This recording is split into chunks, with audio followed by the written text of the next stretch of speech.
Yeah. So somebody is asking for the mostly people asking to the can I come to inside the kitchen and want to see the kitchen. Yeah. So we have to give into the PPE after wearing.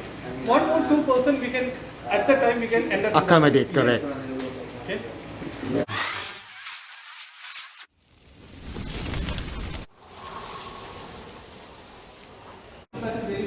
Ayan. So we just finished touring around.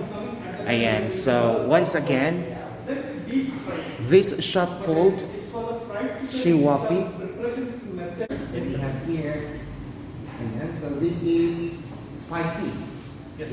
This is non-spicy, so this is mine. So they have here. Ayan. Okay, the French fries. Mmm.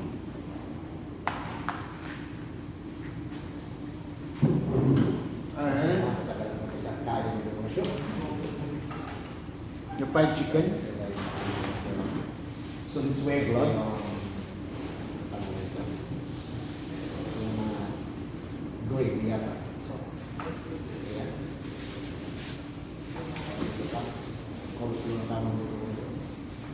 So there's secret sauce. This is sauce. Garlic sauce. And coleslaw.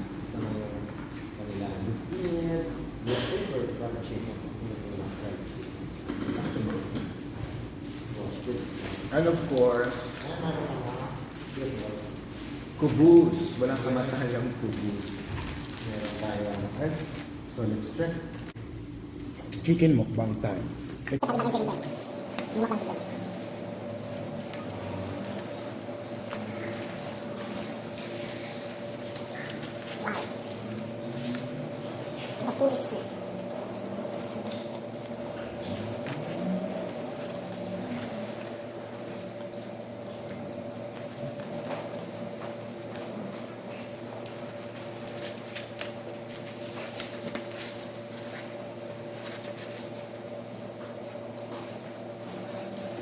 Maybe?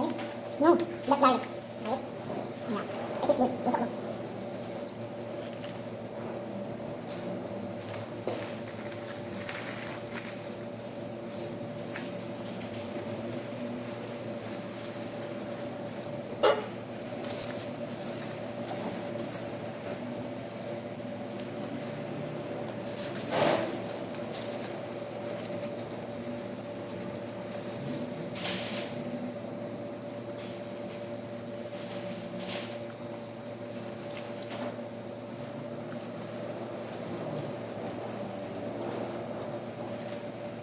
Sudah bilang dari sana. Lebih. Jangan aku. Merah kulit. Merah kulit.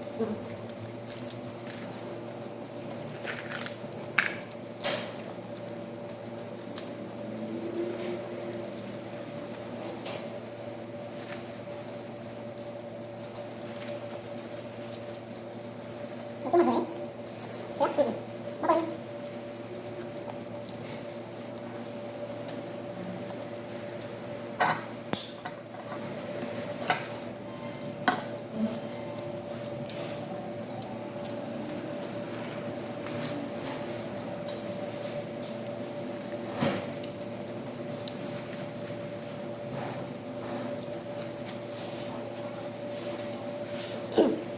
Lima. Namanya gila chicken. This one got our coffee and drink. Oh my god! Thank you. Okay. Oh, thank you very much. Kita sudah kontak. Kita sudah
Different when once it's cold.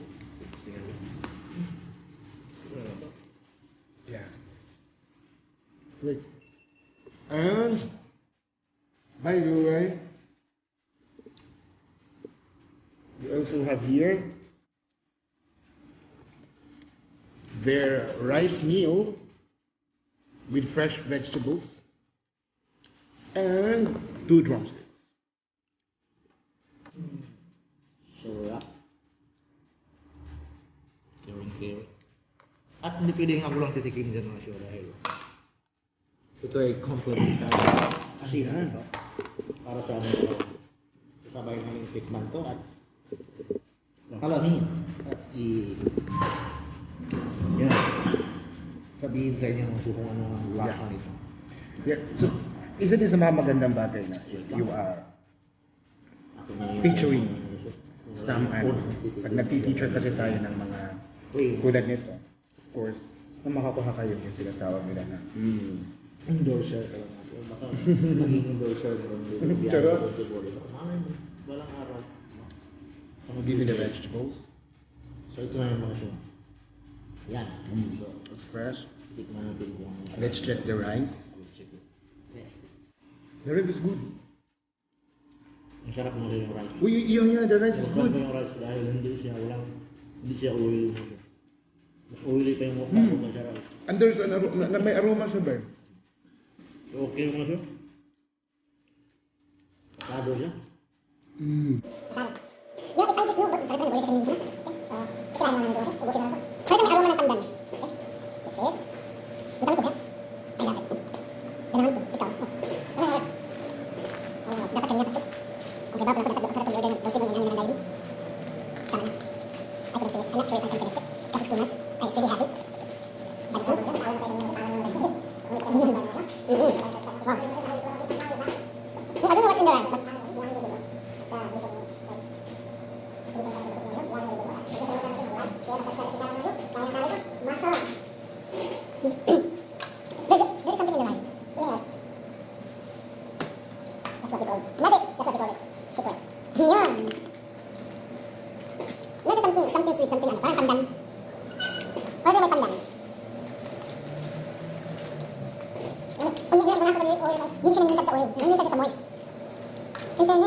yung snap ko last time.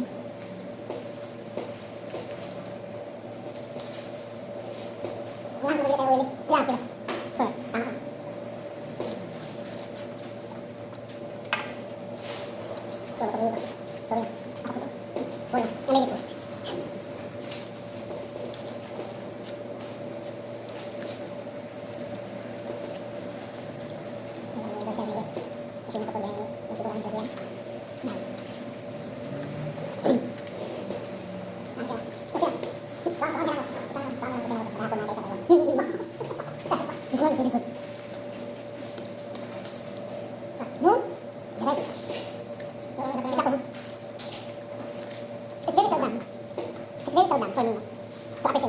Sorry na.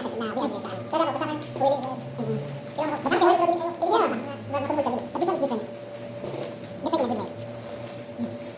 ko. Hello mga katumbong! So it's time for a food review. Food review. Okay, so I'll start with the coleslaw.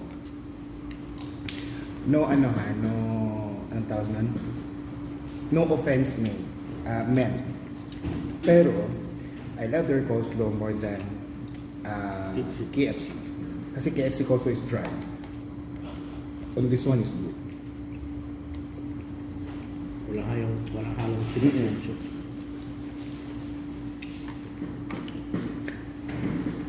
Garlic sauce, napakadami nito kanina and I almost consume everything.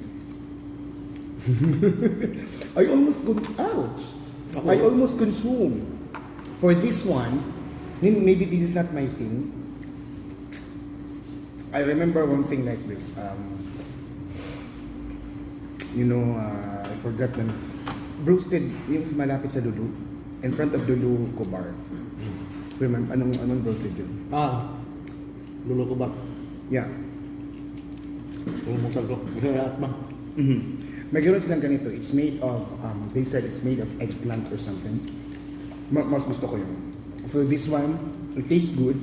Hindi siya, it tastes good, but it's not my thing. For the sauce. It's an honest review. The taste is good.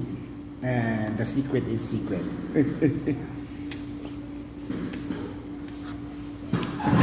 Kubus is smooth, no? And the chicken is, it's marinated na siya. Pero meron siyang Filipino touch kasi peppery. Ano yung aroma ng black pepper doon sa breading mix. So the taste is parang napaka-Pinoy niya. Alam mo yung Pinoy natin na naglalagay tayo ng spicy chicken bits. But it's not that spicy. Parang homemade siya kasi nilagyan mo lang siya ng maraming black pepper. So the aroma is there and it really tastes good. And the chicken itself, it's not dry. It's still juicy. Though I could no longer consume the rest because this is around 4 pieces. And I'm really full. But the star of the show, which I don't really expect, is the rice meal. The rice meal. May aroma siya ng parang sa atin buhok pandan. Alam mo yung pandan leaves na nilalagay. And if you are in the Middle East, or especially here in Saudi Arabia, it's very, very, very seldom to find good white rice, except if you are buying jasmine rice or any sweet rice. They call it sweet rice. Yung rice sa atin sa Pilipinas, they call it sweet rice. Exactly. But here, if you can see the texture of the rice, it's not oily, but it's moist. And there is a certain aroma of like pandan leaves. I don't know what they used, but they put like fresh vegetables in it and things. But it's really tasty. The thing is, I'm supposed to consume it all, but since kumain na kami ng roasted with the kubus, so hindi na siya kasya dun sa stomach namin, but it's really good. So in that sense, so maybe I have now my new favorite dinner,